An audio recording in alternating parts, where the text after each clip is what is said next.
kulan wanaagsan dhammaantiinba waa barnaamijka qubanaha maanta qodobada aan idinku hayana waxaa ka mid ah dalal badan ayaa maanta waxa ay ku dhawaaqeen inay shaqada ka joojinayaan diyaaradda nooca Boeing 737 Max 8 kadib markii ay burburtay mid ka mid ah diyaaradahaasi oo ay leedahay shirkadda Ethiopia Airlines madaxweynaha Faransiiska oo booqanaya bariga Afrika isagoo oo raadinaya maalgashi dalka Faransiiska ayaa cabsi ka muujinaya isballaarinta oo Shiinuhu ka wada qaaradda Afrika qaramada midoobay ayaa ka digtay xaaladda kumanaan kun oo Yemeniyiin ah oo ku go'doonsan goobaha ay ku dagaalamayaan dhinacyada isku haya talada dalkaasi wararkii ugu dambeeyay ee ciyaaraha iyo qodobo kale ayaa sidoo kale aanu idinku haynaa barnaamijkeena qubanaha maanta aan ku bilownay waxa sii kordhaya shirkadaha duulimaadka ee dejinaya ama hakinaya shaqada diyaaradda shirkadda Boeing nooceeda 737 Max 8 kadib burburkii ku yimid diyaaradda Ethiopia Airlines wax yar uun kadib markii ay ka duushay garoonka diyaaradaha ee Addis Ababa koox ka socota dalal badan oo caalamka ayaa gaaray maanta oo Talaado ah goobtii ay diyaaraddu ku burburtay si loo baaro sababta keentay burburka diyaaraddaasi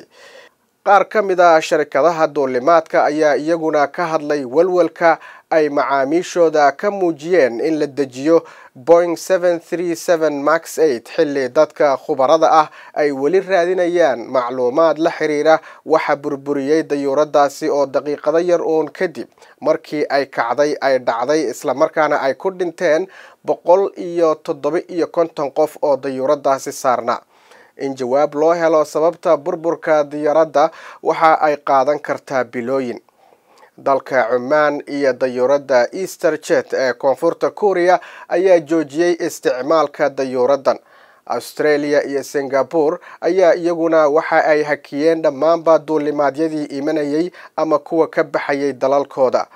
arrimahani oo taagan ayaa haddana shirkadda diyaaradaha ee Boeing waxa ay sheegtay in aysan wax qiila u hayn in duulimaadkii diyaaradda la istaajiyo isla markaana aysan xilligan diyaar u ahayn inay macaamiisheeda u soo bandhigto qorshayaal cusub oo diyaaradda la xiriira farsamo yaqaanada shirkaddan ayaa ka mid ah koox ka socota Mareykanka Israel iyo khubarada duulimaadka oo ka mid ah baarista lagu hayo burburkii diyaaradda dowladda Ethiopia ayaa horkacaysa baaritaankan hay-adda federaalka ee duulimaadka Mareykanka ayaa sheegtay in ay rajeynayso in Boeing ay horumar ka samayso qalab cusub oo kombiyuutarka ku shaqeeya oo diyaaradda u diidaya in ay meel sare ka soo dhacdo oo shirkaddan aanay horay u isticmaali jirin taasi oo la tuhmayo inay gacan ka geysatay burburkii diyaaradda Boeing 737 Max 8 ee horay ugu burburtay dalka Indonesia dhinaca kale shirkadda diyaaradaha Airbus ee dalka Nigeria ayaa sheegtay inay hakisay heshiis ay 10 diyaaradood oo nooca Boeing 737 Max 8 uga soo iibsan lahayd shirkadda Boeing madaxweynaha dalka Faransiiska Emmanuel Macron ayaa safar ku maraya bariga Afrika isaga oo magaalada Djibouti kula kulmay dhigiisa Djibouti Ismaaciil Cumar Geele Faransiiska ayaa dareen cabsi ah ka muujinaya isballaarinta Shiinuhu uu ka wada qaaradda Afrika madaxweynaha Djibouti Ismaaciil Cumar Geele ayaa qaabilay madaxweynaha Faransiiska Emmanuel Macron oo xalay waqti dambe oo habeenimo halkaasi gaaray waxyaabaha ay labada madaxweyne ka wada hadleen waxa ka mid ah sidii loo xoojin lahaa iskaashiga labada dhinac labada madaxweyne ayaa soo hadal qaaday arrimaha Soomaaliya gaar ahaan la dagaalanka argagixisada iyo burcadbadeedda iyaga oo si gaar ahna u xusay kor u qaadida dadaalka nabad ku soo dabaalida Soomaaliya madaxweyne Macron ayaa u safray dalka Ethiopia halkaasi oo la filayo in uu madaxda Ethiopia kala hadlo maalgashi iyo iskaashi dhow oo Faransiisku uu la yeesho dalkaas Macron wuxuu kaloo booqan doonaa dalka Kenya Faransiiska iyo Mareykanka ayaa waxa ay isku dayayaan in ay yareeyaan saameynta dhinaca dhaqaalaha iyo siyaasadda ee Shiinuhu uu doonayo in uu ku yeesho qaaradda Afrika hay-adda gargaarka ee qaramada midoobay ayaa ka digtay maanta oo talaado ah in kumanaan ka mida dadka rayidka ah ee yeman ay ku go'doonsan yihiin dagaalada u dhexeeya dhinacyada isku haya dalkaas, gaar ahaana dagaalka ka socda magaalada dhanka waqooyi ee dalkaas. wararku waxa ay sheegayaan in ay 6 bilood ee ugu dambeysay ay sii kordhayaan dadka ku barakacaya gudaha deegaanka Xaja. sidaasi waxaa laga soo xigtay xafiiska isuduwaha gargaarka bani'aadanimo ee qaramada midoobay. waa arrin aad u walwal badan in dadka rayidka ah weli ay ku dhimanayaan rabshadaha aan loo baahnayn in ay xilligan dhacaan isla markaana xalka loo heli karo. sidaasi waxaa yiri Liz Grande oo ah isuduwaha gargaarka bani'aadanimo ee qaramada midoobay ee dalka Yemen.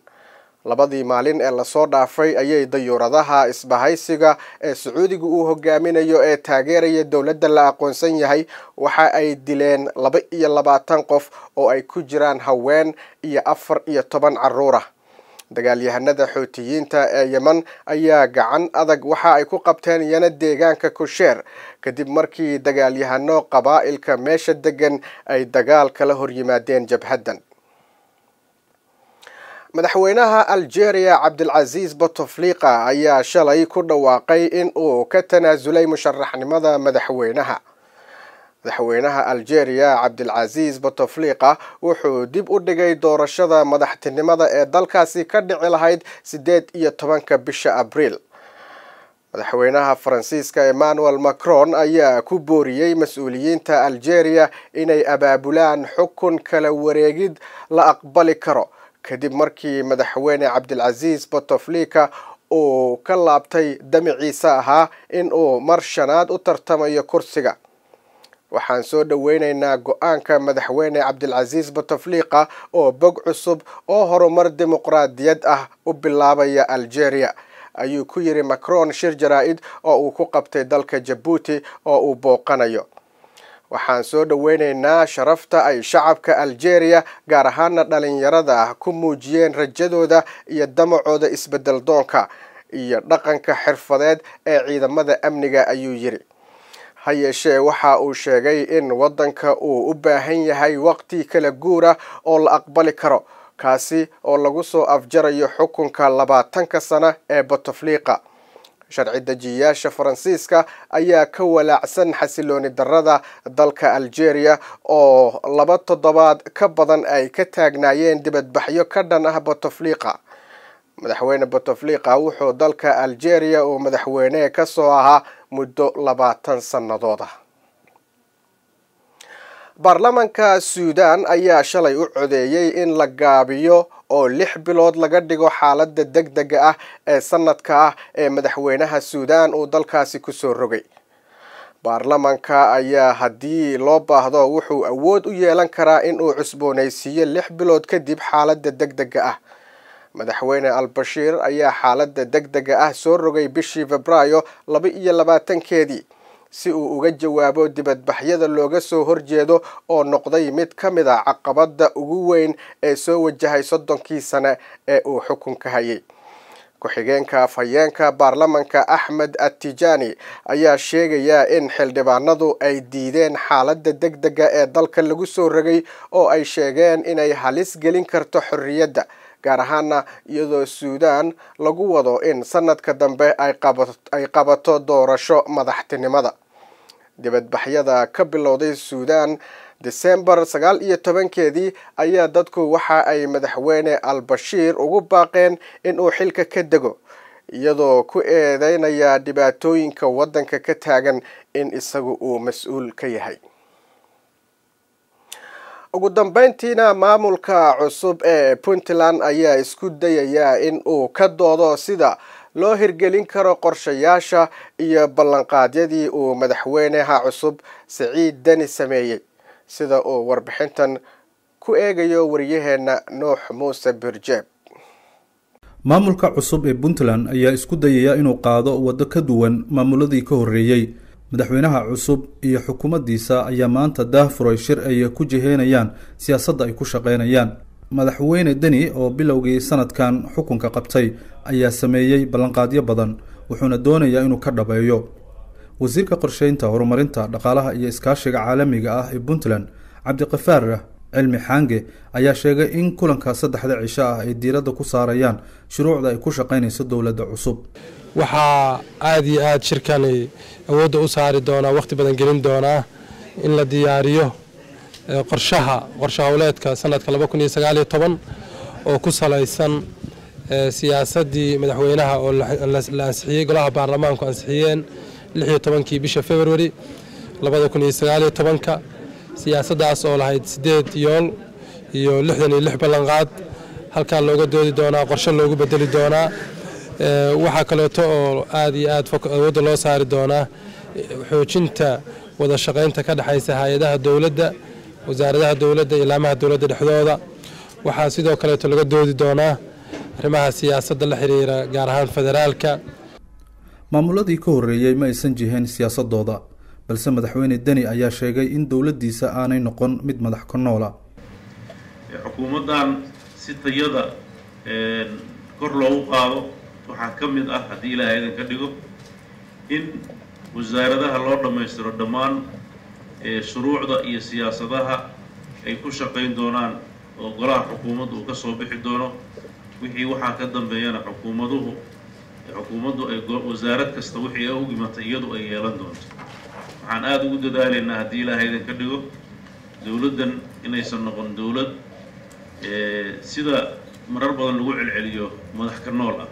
arrimo badan ayaa u baahan wax ka qabasho balse xukuumaddan waxyaabaha ay maanka ku hayso waxaa ka mid ah dhanka garsoorka. muddadii 20 sano ahayd ee dawladda Puntland jirtay meelaha aan ka arkay dib u dhac weyn inuu ka jiro waxaa ka mid ah dhinaca hay'adaha garsoorka oo aan isleeyahay wixii ay mudnaayeen lagama qaban. marka waxaan rajaynayaa in ay yoolkaasi uu noqdo yool hortabin leh oo aad isha loogu hayo dhammaanna laga wada qayb qaato. Deni waxaa wajahaya caqabado badan oo ku aadan amniga iyo dhaqaale yari baahsan oo Puntland balse lama hubo sida ay ugu suuragali karto inuu ka dhabeeyo dhammaan ballanqaadyada uu sameeyay xilligii ololihiisa iyo kadibba. Nuux Muuse Birjeeb, VOA, Garowe. haatanna waa wararka ciyaaraha waxaa inoo haya oo halkan ka soo jeedinaya Maxamuud Mascade oo Minneapolis jooga. kulantii waxaan wanaagsan daawadayaal dhammaantiinba kuna soo dhawaada xubinta ciyaaraha ee barnaamijkeena qubanaha maanta. horyaalka qaaradda Yurub ee Champions League ayaa caawa mar kale la isugu soo noqonaya. kooxaha kubadda cagta Juventus iyo Atletico Madrid ayaa ku ballasan garoonka Allianz Stadium ee magaalada Torino. waxaa labadan kooxood lugtii hore ay ku soo ciyaareen guriga Atletico Madrid oo 2 gool iyo waxba Atletico ay ku soo badisay. Juventus caawa haddii aanay ciyaartaasi 3-0 ku badinin amaba aanay inta 2-2 ka dhigto rigoorayaal ku soo bixin waxa ay ka mid noqonaysaa kooxihii huleelay ee PSG iyo Real Madrid oo iyagu wareegga 16 ku haray. haddiiba ay jirto kooxi inay ka soo noqon karto 2 gool iyo waxba difaaceeduna ay qaabkaasi u tababaran yihiin waxaa la tilmaamaa inay tahay kooxda kubadda cagta Atletico Madrid oo awaamirta uu siiyo macallin Diego Simeone siday tahay ugu dhaqma. haddaba caawa kulanka ka dhacaya Allianz Stadium ee magaalada Torino ayaa labada kooxood ee Atletico Madrid iyo Juventus ciddii soo gudubtahay waxay ku biiraysaa kooxaha 8 ee sanadkan ku loolamaya horyaalka Champions League in ay ku guuleystaan. kulanka kale caawa la iskaga hor imaanayahayna waxa uu dhexmarayaa kooxaha kubadda cagta Manchester City iyo Schalke. lugtii hore labadan kooxood 3 gool iyo 2 ayay ku soo kala baxeen oo kooxda kubadda cagta ee Manchester City oo ciyaaryahan calaamada guduudan loo taagay ayaa gabagabadii ciyaartaasi guul ka soo qaadatay guriga Schalke. waxaana haatan la isugu soo noqonayaa garoonka Etihad Stadium ee magaalada Manchester halkaasi oo ay fursad wanaagsan haysato kooxda kubadda cagta ee Manchester City maadaama guriga kale ay 3 gool ku soo dhalisay. laakiin sidii laga arkay ciyaarihii hore ee PSG iyo Man U dhexmaray wax kasta ayaa ka suuragala kulanka caawa ka dhacaya gegida Etihad Stadium. ugu dambeyntiina wadanka Spain kooxda kubadda cagta ee Real Madrid ayaa mar kale soo ceshatay macalinkoodii Zinedine Zidane. wiilkii markii uu ciyaartooyga ahaa ay kooxdu ku dhaaran jirtay macalinimadiisiina barwaaqo gaarsiiyey kooxda ayaad moodaa markii kooxdu meel kasta madaxa ku dhufatay cid aan isaga ahayn oo dhaantay inay waayeen. macalinkan oo xilli ciyaareedkii hore markii uu dhamaaday kooxda isaga tagay ayaa dabadii kooxdu waxay shaqada ka erisay 2 macalin waxaana haatan la siiyey heshiis gaaraya inuu kooxda la sii joogayo sanadka 2022 marka la gaaro. xidigaha la hadal haya macalin Zidane uu keeni doono garoonka Bernabeu ayaa waxaa ka mid ah Hazardka Chelsea, Pogbaha Manchester United, Neymarka iyo Mbappe kooxda PSG. laakiin waxaa la isweydiinayaa qarashka intaa la eg kooxda Real Madrid ma u horeysa macalinkan inuu xidigaha oo dhan garoon isugu keeno. laakiin haddii taani ay suuro gelin, xataa haddii laba ama mid kamid ah uu garoonka soo xero geliyo, waxay noqonaysaa cirbad kubadeed oo kooxda lagu diray oo dhiirigelina, taasi oo sare u qaadi karta hamiga kooxda isla markaana mar kale keeni karta in garoonka Bernabeu looga sacabtumo koobabkii ay kooxdu ku xisaabtami jirtay inay ku guuleysato. daawadayaal, xubintii ciyaaraha barnaamijkeena qubanaha maantana inta ayaan kusoo gabagabeynayaa. tan iyo kulan dambe waa mascadooda sidaa iyo nabadgelyo. intaasna waxaa ku eg barnaamijka qubanaha maanta oo aan idinla socodsiinayay anigoo ah Ridwaan Xaaji oo London ku sugan. inta mar kale aynu kulmi doono hadduu eebaha awoodda lihi idmo. nabadgelyo.